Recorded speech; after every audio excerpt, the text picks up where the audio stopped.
Some project cars start out as one thing and end up as something completely unimaginable. This one's part Ford, part Chevy, and part Chrysler. When was the last time the big three got along so well? Well, I friggin' worked a corporate gig for I don't know how many years in Manhattan.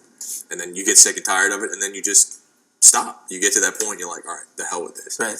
So how did you go from your where were you in your kind of past life to here? I was a private military contractor, believe it or not. So, yeah, I would spend time overseas, and I'd come back, and this is my last time I'm going to get a corporate job. And then I'd go to the corporate job and be bored, senseless. And then I ended up back overseas again, going back and forth. But, the car thing has always been in my blood. My first car was a Corvair. Got that when I was 14 Okay. and probably took the motor out 100 times just because it was so simple, Yeah. and tinkered with that. But, yeah, just tired. I wanted to do something that I would do for free. So that's where I started off my list. What would I do for free? Okay. And what I would do for free with everything that has to do with, art, cars, clothes, motorcycles. And so I opened this place. When those doors opened, when the front of that shop opened, what did it feel like? It felt great. I think that and I still get that feeling almost every day. Even you guys, your crew came in and was like, wow, this place is kind of cool. I'm like, okay, well, every color was picked out. The countertop was picked out by me. The clothes. Right. If someone says it's cool, that feels good. And, so now I get to walk into a building every day with a smile on my face with people I love working with and get to play with stuff like this.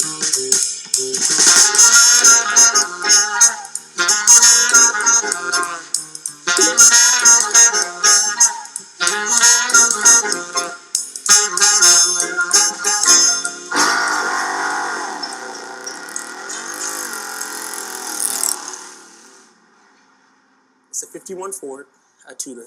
The chassis is a 65 Elco that we narrowed the rear end of, and also chopped the back down, shortened that a little bit to get it to fit underneath. The drivetrain is a SRT8, Chrysler 300 SRT8 out of a 2008. Put the SRT8 engine in it, junked the Mercedes transmission, and put a 545 RFE tranny in it. So it's a tribute to Detroit. It's a little bit of. I was gonna say because you got a Chevy frame, right, or a Ford body, and a Mopar, and a Mopar drivetrain. Okay, so was that the goal from the beginning? No, on this thing, or? No, it was actually just the opposite. Like nothing on this car has been the plan. I see things that I like, and I'll take a piece of this and a piece of that, and kind of like blend them together. This is like a blank canvas to me. I mean, it's done and it runs and it drives and it's fast and it's all that good stuff. But really, I'll tinker with it. I'll change this color tomorrow if I felt like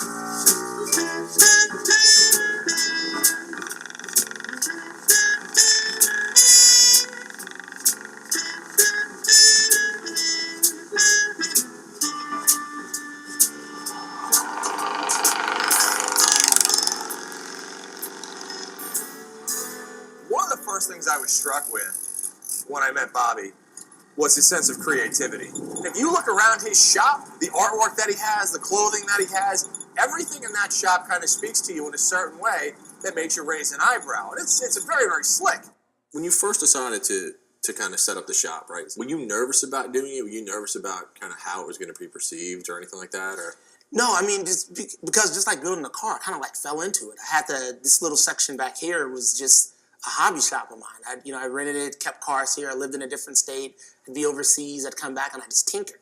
Okay. Then the front of the building became available. Okay. And it's like, kind of, well, it's there. Right. It's kind of like the same thing with the Hemi. You know what I mean? It's kind of like, well, it's there. I might as well try it. So I don't think that any nervousness has happened until just recently when I have a staff of people working and, and I got to make sure everyone's... Well, your name's on it now. Yeah, my name is on it too, right. So right. Well, but that's still, who the hell am I? So, for me, that still doesn't bother me more than making sure that the people that have faith in me are taken care of. So that's the larger portion of me. That's where only my nervousness comes from. Outside of that, shit, I'll start over if I have to, that shit doesn't bother me at all. I mean, that's the advantage of coming from not a lot of money, man. You just have to figure it out. I almost feel sorry for the millionaire kids, you know what I mean? They don't have to fall on their face and just make it work.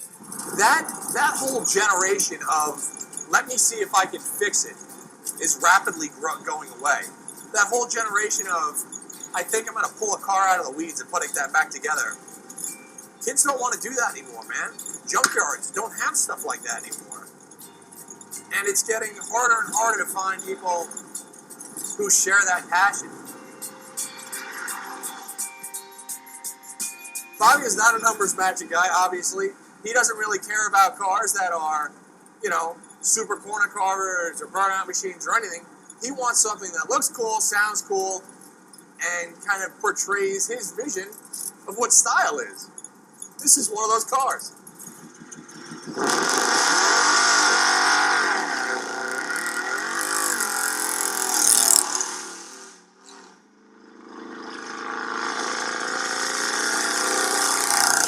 Sitting on a Chevelle frame with a Ford body, and it's powered by a 6.1 Hemi out of a Mopar.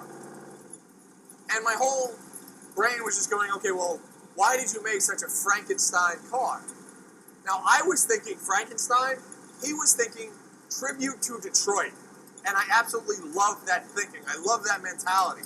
He took parts and just melded them together and made them work.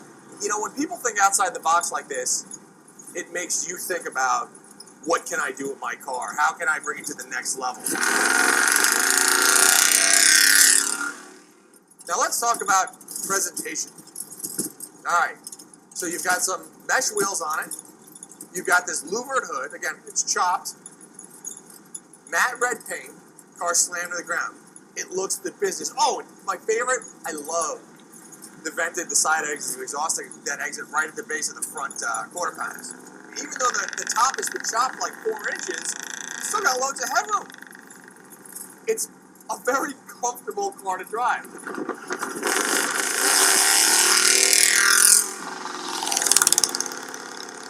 A lot of unknowns going on here.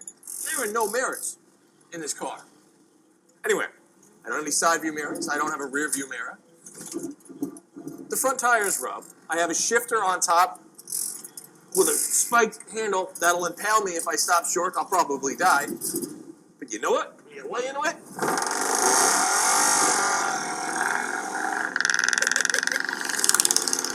It gets up and goes. But it is not a precise instrument. It's more of a blunt instrument that when you come across somebody, you can probably scare the hell out of them because of the sound it makes. This is one of those cars where, who cares? Who cares if the ride's a little bumpy? Who cares if the steering isn't that accurate? I would like turn signals and mirrors, but, who cares? Japanese call it wabasabe, man. That's what it is. It's squeaky and it rattles, and I don't know if the window's gonna fucking fall out. But if this car puts me on the side of the road, I'm 100% okay with it. Yeah. It's part of the experience. Yeah. If a brand new Mercedes puts me on the side of the road, I'm pissed off.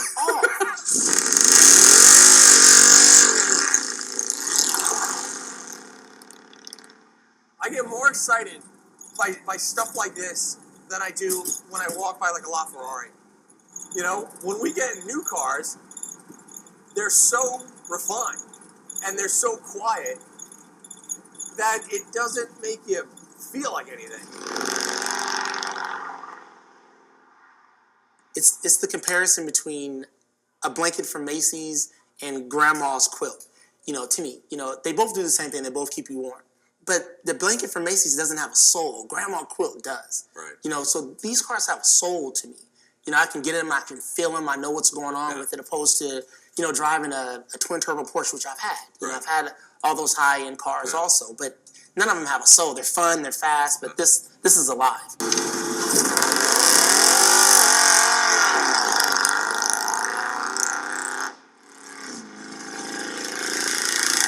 gotta remember that cars don't have to be crazy fast and crazy handlers to make you smile. I like knowing that somebody's knuckles got bloodied on this, and there's grease under their fingernails, and that that it's truly an expression of themselves as opposed to a purchased expression of somebody else.